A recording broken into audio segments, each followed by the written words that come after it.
বাড়িতে choco lava cake যে বানানো যায় ডোমিনোজ লাভা কেকের মতনই টেস্ট হয়, সত্যি ভাবা যায়।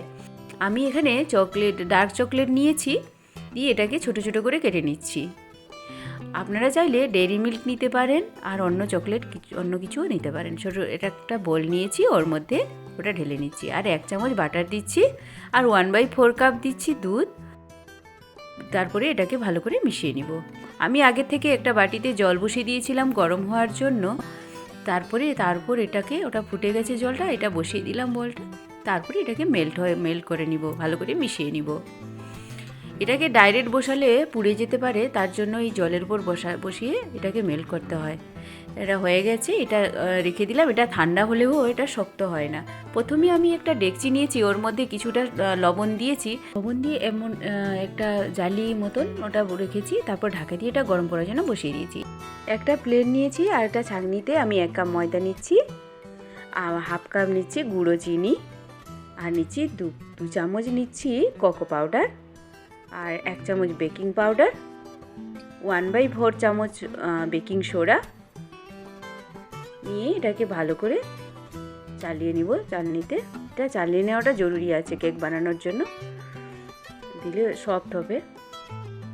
চালিয়ে নিলাম, দিয়ে একটা বলে সেটা ঢেলে নিব। এরপর ভালো করে মিশিয়ে নিলাম। এরপর দিব 1/4 কাপ দিচ্ছি সাদা তেল। আপনারা চাইলে এটাতে বাটারও দিতে পারেন। তারপর আমি দুধ দিচ্ছি, 1 কাপ দুধ নিয়েছি, আমি অল্প অল্প করে দিয়ে এটা মেশাতে থাকবো। মিশিয়ে নিয়েছি ভালো করে, দেখুন এইভাবেই এরকমই থাকবে ঠিকটা। এটা গরম হয়ে গেছে, এখন আমি ঢাকনাটা খুলে দিলাম, গরম হয়ে গেছে। এরপরে আমি কি করছি, অ্যালুমিনিয়াম ফয়েল ছিল, ওটাতে আমি এরকম বাটির মতন বানিয়ে নিয়েছি। আপনারা চাইলে স্টিলের বাটি ব্যবহার করতে পারেন, আর না হলে বাজারেও কিনতে পাওয়া যায়, ওগুলোও আনতে পারেন এরকম বাটির মতন। এখন আমি 1 বড় চামচে 1 চামচ দিব, এটা বেটারটা যে করেছিলাম ওটা দিলাম। তারপর আমি এখানে 4 চামচ মতন ওই যে চকলেটটা মেল্ট করা ছিল ওটা দিচ্ছি।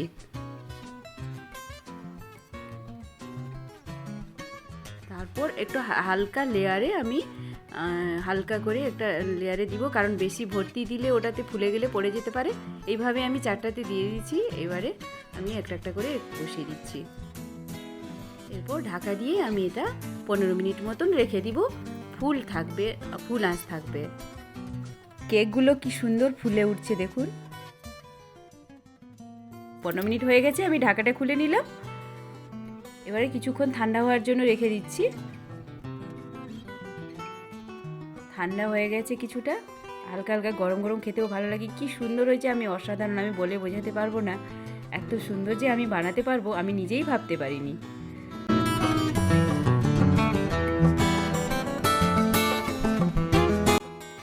আমার ভিডিওটা যদি ভালো লাগে তাহলে লাইক শেয়ার সাবস্ক্রাইব করে দিবেন প্লিজ, আর কমেন্টে জানাবেন আর এই রেসিপিটা কেমন লাগলো। আশা করছি আমার ভিডিওটা ভালো লেগেছে। এতক্ষণ সময় দেওয়ার জন্য ধন্যবাদ।